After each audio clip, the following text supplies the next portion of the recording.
Today, I want to talk about a conversation that is very, very close to my heart. And I will try by all means not to be emotional in this video.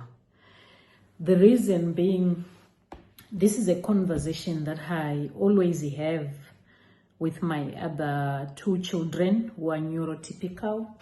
For those who are coming to this channel, who are first watching this video as their first video on this channel, I am a mother to 3 children. And of those 3 children, one of them is autistic, the middle child. So today I want to talk about the challenges or those uncomfortable conversations that over the years we have had to have, we used to have, we still have. And I know as my children grow, those conversations will also grow wider and deeper. So today I want to talk about those conversations, the things that we talk about, sometimes in a lighter way, sometimes in a very sober and humbling way. Because for us, autism is not just one of the trending stories. For us as a family, for us, for my other 2 children, autism is not just one of those things that they have to read about. It's not one of those things that they have to pay attention to because it's trending on the news, because it's trending or maybe in their school. But autism is something that they wake up to deal with on a daily basis. Whether they're going to school, whether it's holiday, whether we are on vacation, we deal with autism on a daily basis. So it's part of our life. Autism for us shapes the decisions that we make on a daily basis. Autism for us, for my other 2 children, it shapes their mornings and it shapes their afternoons. I remember my eldest son is 14 now, and then my son, who is on the autism spectrum, is soon to be 12 in November, and my youngest child, a daughter, is 10 years old. And I remember my oldest son, when he was around 4 or 5 years, he used to ask, why am I different from Chris? Why is Chris different? And we used to explain, and we thought we did justice in terms of explaining. But you would realize that that explanation would make sense at that particular time. But after a few days, a few months, again the question will come, why is Chris different from us? Why is Chris not behaving like other young boys? Why is Chris doing this? Why is Chris? And for my son, I think it took quite a very long time for him to understand and to just accept. And that journey of acceptance is not a once-off thing. It's something that we keep talking about it. We keep reminding him, remember, Chris is wired differently from you. Remember, Chris sees things differently. Remember, Chris reasons differently.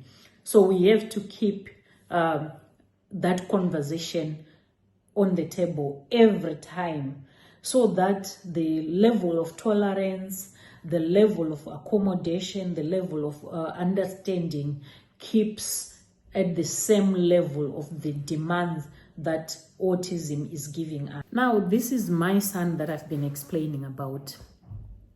On the other hand, my daughter also, for my daughter, I feel like it has been a little bit better, just a little bit better from my son, because I think my daughter, because she came afterwards, she came after Christopher. She doesn't know any other world that doesn't have Christopher in the picture.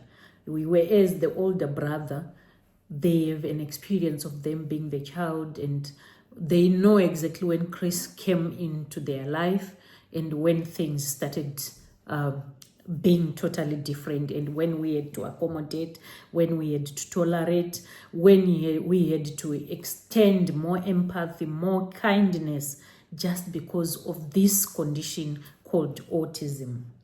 So these are some of the questions that my children have had to ask me. They keep asking, they ask me, they ask their dad these questions over and over again, and not even in a nagging way. And we're actually grateful that they ask those questions, because you can see that this condition is really also taking a toll on them, because there are things that they are forced to lay down their lives because they have a sibling we have got special needs.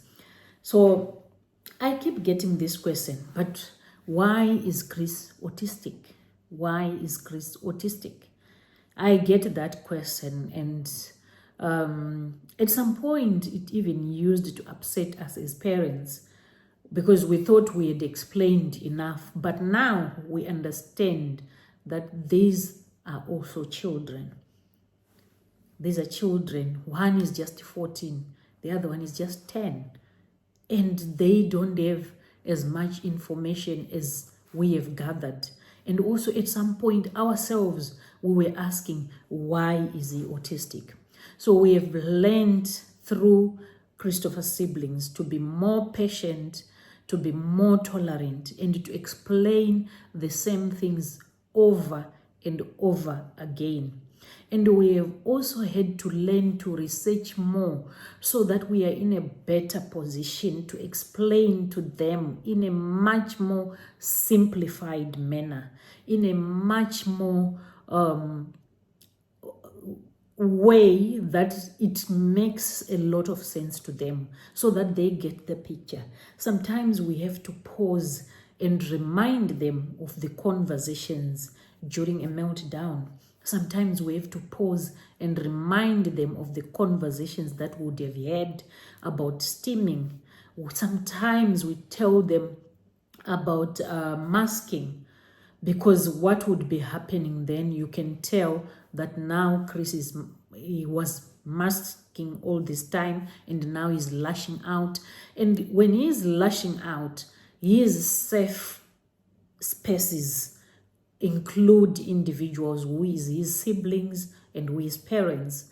So the chances that if he has been masking for quite a while, he is going to be feeling comfortable when he sees his siblings, and is going to lash on them.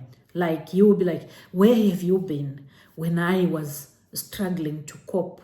Where have you been when I was around people who don't really understand how to support me? So he will not know how best to express, I was missing you. For example, when Christopher goes to school, most of the time he's the first person to leave. His text comes like 30 minutes before his two siblings have left for school. That means when he leaves for school, he's in his mind, he doesn't think they also leave for school. So he thinks they've been home the whole day. And when he comes now, he again finds them home, because he comes home again 30 minutes later when they have already arrived home. So when he comes from school, he is asking, why didn't you go to school? And sometimes he can even lash on them, just like, I went to school and I had a headache. I had a hectic day at school. I struggled with this and this, and you were sitting, relaxing here at home. So now we have even trained the other siblings to say, okay, when you come from school, stay in your uniform. Don't empty your school bags, so that when Chris finally arrives from school, we then empty your bags and you change you into warm clothes the same time with him, so that he sees that, oh, okay, we actually all went to school. We're actually feeling tired, exhausted from schoolwork the same way with my siblings. Because that, for a very long time, he was feeling like he's the only one who is being sent to school. These other two siblings are actually spending the whole day at home, enjoying whatever they want to enjoy, not being under pressure to do schoolwork, no any expectation during the day. But then after we changed that slight change worked out well for everyone. And then there are some days where he still comes from school very tired and he is lashing out on everyone. And sometimes you have to ask the little daughter to go and hide in a room for a safety. You have to ask my son to go and also hide so that I deal with him, or me and the dad would deal with Chris without him hurting the siblings. And those are some again of the questions that they ask. But why is Chris fighting with us? That is another question. Why is Chris autistic? Why does Chris fight with us? What have we done to him? Why is it that he doesn't like us? Why does he fight with us? Yet we are the ones who support him. We are the ones who help him when he needs help. Why is it that he fights with us? If we are to go to church and he feel irritated, we are the first people that he will look for and attack. Why is it like that? So those are some of the questions that we have been answering from 10 and more years ago, and we're still answering today. We also get a question that why is he not going to change? Does it mean we're going to be like this until he's an adult? Is he going to continue like this and even when he's an adult? I remember the other time my daughter said, "But Mama, you said Chris is going, like 4 or 5 years ago, you said as he grows older, he's going to be much better. But why is he still behaving the same? Why is he still fighting?" Do you know how it feels to get to think honestly? I told my daughter that he will get better. But the major question is he getting better? As he's growing older, the challenges also, some of them are becoming more and more complex, and they want us to upgrade those challenges. They demand an upgrade of our own support system. They demand an upgrade of our tolerance. They demand an upgrade as well of our coping mechanisms. So we keep supporting these siblings. So I just want to encourage another parent out there who have a special need child and they have other siblings who have got these endless questions that look like they're a cycle. You answer it today, it looks like it's an answered question. But 2 weeks later, it becomes an unanswered question, because what would be happening there? It undo all the answers that you have given. One of the things that has helped me is to use simple and clear examples. Use simple and clear language. Like, just explain autism in a way that is easy for your kids. Simplest way. Avoid complex medical jargon when you are explaining autism to siblings. Avoid medical jargon. Just use examples of how you understand autism. Use those practical examples. And also during the incidents, the episodes where there's autistic meltdown, autistic steaming, autistic masking, autistic eloping, use those practical incidents to say, remember, this is what set your sibling apart. That's why we say they are autistic, because they do this and you don't do that. Also focus on the differences, not on the deficits. I always like to highlight things that Christopher is brilliant on. One of the things that Chris is brilliant on is memory. He has got a very strong memory. He remembers people. There are some of the people that we last saw 5-6 years ago. If you show him a photo today, he will tell you who that person is and where he met that person. But his other 2 siblings might be having a very vague memory of that person. They might not even remember the name or where they last saw that person. But him, you can mention a name of a person that he last saw 5 years ago. He will tell you that, oh, that one from this particular place. If it's from a school, if it's from a hospital, you will remember that. So I focus on the differences that they will say, yes, he's autistic, but remember, he's brilliant in remembering stuff. So we are blessed with somebody in the house who remembers, who have got a sharp memory, who can remember things for a very long time. And also make jokes where necessary using autism. Don't do that. Don't behave like that. You know, those lighter jokes that can make a person feel, we just use sarcasm around autism in the house so that it's not really sitting heavy on our emotions. And also the other things is we discuss our feelings and emotions. When they are lashed out at, when they are beaten, when they are attacked without being aware, when they've become a victim of an autistic meltdown, we discuss those feelings and emotions because I validate their emotions. I tell them, I understand how you're feeling and I'm sorry. I do not say, you know what, you don't have to cry, remember he's autistic. No, you sit down with them, discuss the emotions, discuss the feelings, and you give a gentle reminder to say, I understand how you are feeling, but remember this is beyond our control. We will try better, we'll do better. We'll put also some measures in place to show that you are trying your best. Put some measures in place to show that you are not leaving them. You are not saying, you know what, you guys, we are all vulnerable. Well, there's nothing I can do. No, show them that I'm there, I'm here to support you. I'm going to do what I can within my capacity, what I'm capable, what I'm able to do. I will do that to support you. Those are some of the things that has helped us in this household to support the siblings of an individual who is on the autism spectrum. That individual who lashes out, that individual sometimes will have a different appetite or will have meal fixations on particular meals where these other siblings will say, no, we are tired. There is no way we can have a spaghetti bolognese for 2 weeks on the raw. We cannot do that.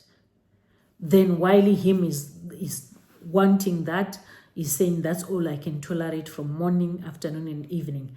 Them, we still tolerate them and accommodate them and acknowledge also that they are individuals. They are not a group of children. They are individuals with different strengths and weaknesses. And one other thing that I have had to learn over the years is to support them on their strengths, to support them on things that they are passionate about, and to steer that fire, to encourage them, and so that they feel that their individualism is celebrated. Those are some of the things that I've had to learn to help and support my children who are siblings to an autistic individual. I've had to help them, remind them of their personal goals, remind them of who they are besides having a brother who is on the autism spectrum. And that has really helped me. It's still a journey. We are not there yet. We are still going, but this is what we have found to work so far. And I hope it helps you. Please let me know in the comment section what you think we can also do to support these two siblings who have got a brother who is on the autism spectrum. What do you think we should do? What do you think parents should do to support children who will not be on the autism spectrum? Because sometimes we spend all the time supporting only the child who will be having special needs and neglect the other two, neglect the other three, depending on how many siblings are there to that individual. So please let me know in the comment section what other things we can start doing to support my children. Thank you very much. If you have watched this video until this far, it means there's a lot of things that you resonate with. Please let me know your thoughts.